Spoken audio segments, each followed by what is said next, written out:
السلام عليكم ورحمة الله وبركاته، حبايبي عاملين ايه؟ يا رب تكونوا بخير. ان شاء الله احنا هنعمل مع بعض النهارده ان شاء الله جلاش بالطريقة دي. طالع بسم الله ما شاء الله مقرمش وزي الفطير بالظبط. واقول لكم طبعا الحشو هيبقى جواه ايه، هنحشيه بايه. بس انا حبيت اوريكم في الاول هو طالع عامل ازاي كده ولونه ذهبي وجميل. وبرده هوريكم بعد ما دخلته تاني وخرجته اللون بتاعه بقى ذهبي عن كده كمان. يعني انا كنت عامله صينيتين. دي الصينيه الاولانيه والصينيه التانية انا سبتها شويه لما تاخد اللون الذهبي اهو.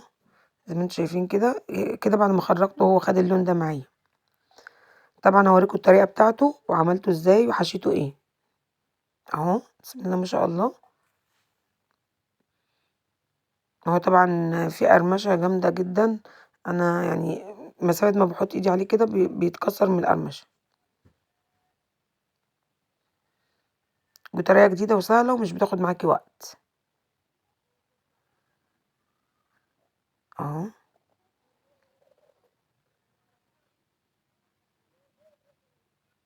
طبعا نص كيلو الجلاش عمل كميه حلوه.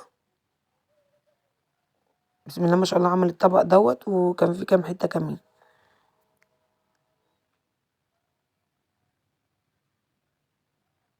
اهو.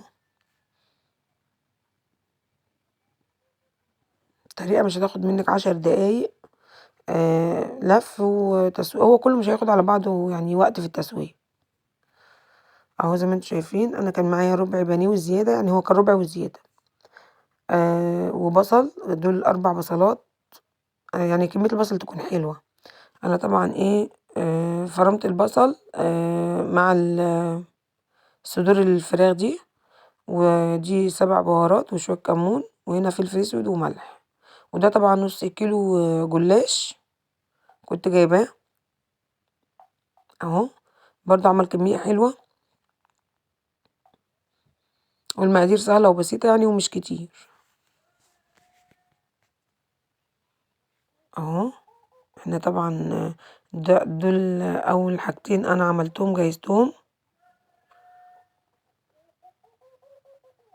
مقاديره مش كتير وسهلة وبسيطة ومش بياخد وقت معانا، يعني ممكن تحضريه بسرعة. في اي اكلة يعني في اي عزومة في اي حاجة مش هياخد وقت معاكي. زي ما احنا بقى عارفين احنا طبعا لما بنيجي نبدأ بالحاجة بنسمي بسم الله وبنصلي على الرسول صلى الله عليه وسلم. معانا هنا طاسة فيها حبة زيت حلوين. انا طبعا فرمت البصل مع قرن فلفل مع ايه مع صدور البانيه ربع كيلو او زيادة ده. زي ما انتم شايفينه كده فرمته فرم ناعم اهو.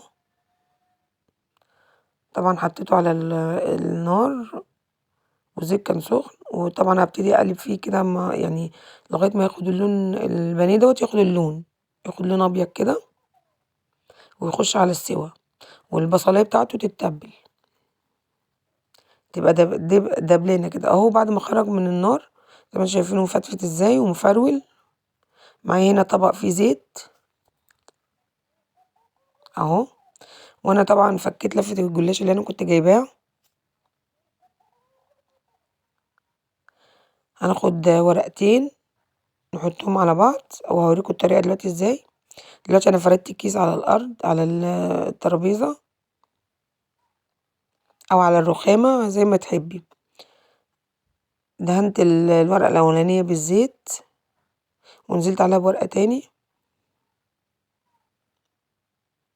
اهو. هندهن برضو الطبقه التانية.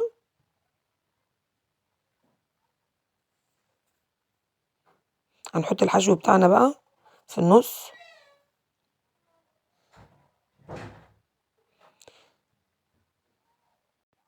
زي ما انتم شايفين كده انا حطيت الحشو. وهاتني ورقة الجلاش من الناحية دي والناحية التانية اطبقها عليها. طبعا اطبق من الناحية دي ومن الناحية التانية كأني بطبق منديل اهو. عادينه بقى من بره ومن جوه برضو تاني وكون دهن الصينية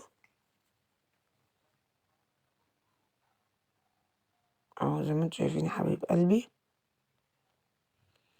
وابتدي ارصه على الصينية بقى. كل ما اخلص واحدة ارصها على الصينية. طبعا اوريكم الطريقة يتقفل ازاي. أهو زي ما انتم شايفين كده، سهلة وبسيطة جدًا.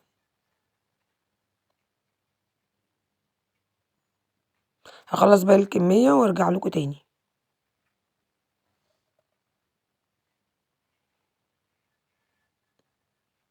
أهو كده أنا خلّصت الكمية كلّها، مليت الصينية ديّة، وكمان في صينية كمان مليتها أهي كمان، يعني ما شاء الله الكمية حلوة وسهل وسريع ومش بياخد وقت معاكِ.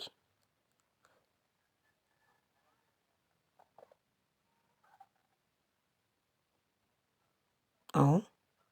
طبعًا هو مش بياخد وقت في النار، النار بتبقى بسيطة، حطيه في الفرن الأوسط عشان يطلع لونه الدهبي، عشان خاطر ما يتحرقش منِّك، في النُص كده وتروحي حاطاه في الفرن. ولو حسيتِ إن تحت خد لون من الفرن وما عندكيش الشواية، تطفي الفرن وتقيدي الشواية من فوق عشان ياخد اللون الدهبي من فوق. وطبعًا دي صينية برضه تالتة، بسم الله ما شاء الله عمل كمية حلوة. طبعًا أنا كنت عاملاه ورقتين، ممكن أعمله ورقة واحدة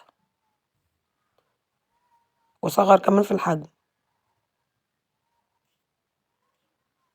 وهنا بقى بعد ما خرج من الفرن بسم الله ما شاء الله، طبعًا لو عايزاه مقرمش كده مش هترشي عليه حاجة، لو عايزاه طري بترشي عليه بتبخي عليه لبن أو بتبخي عليه شوربة وتدخليه الفرن يتشمع تاني، ده لو الناس اللي بتحبه طري، لو هو بقى مروش يفضل زي ما هو كده. أهو بسم الله ما شاء الله لا قوة إلا بالله، وهو بيأكل وطعمه جميل، وكمان الطريقة دي سهلة وبسيطة ومش بتاخد وقت لا في التسوية ولا في الحشو.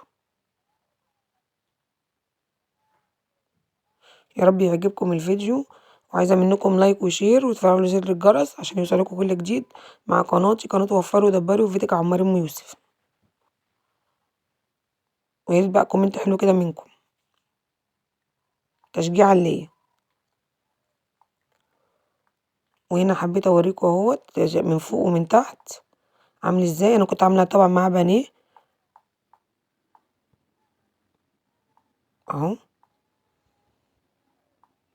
وبألف هنا وألف شفا على قلبكم، ويا رب طريقتي تعجبكم في الأكلات.